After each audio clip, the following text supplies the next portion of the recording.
औरंगजेब शिवाजी महाराजांना का घाबरत होता? 1. गनिमी कावा युद्धनीती. छत्रपती शिवाजी महाराजांची युद्धपद्धती पूर्णपणे वेगळी होती.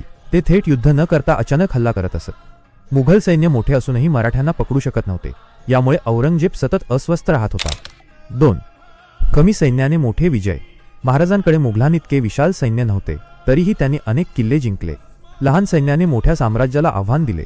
ही गोष्ट औरंगजेबसाठी धक्कादायक होती. 3. आग्र्यातून केलेली सुटका.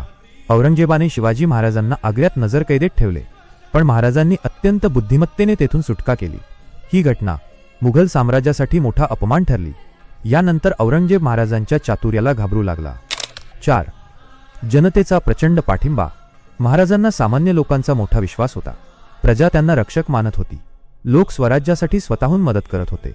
यामुळे त्यांना पराभूत करणे औरंगजेबसाठी कठीण झाले. 5.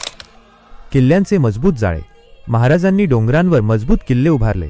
प्रत्येक किल्ला रणनीतीनुसार बांधलेला होता. मुघल सैन्याला हे किल्ले जिंकणे अत्यंत अवघड जात होते. यामुळे औरंगजेब दीर्घकाळ त्रस्त राहिला. 6.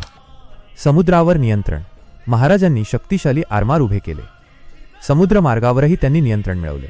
ही गोष्ट मुघलांसाठी नवीन आणि धोकादायक होती. औरंगजेबाला मराठ्यांची वाढती ताकद जाणवू लागली.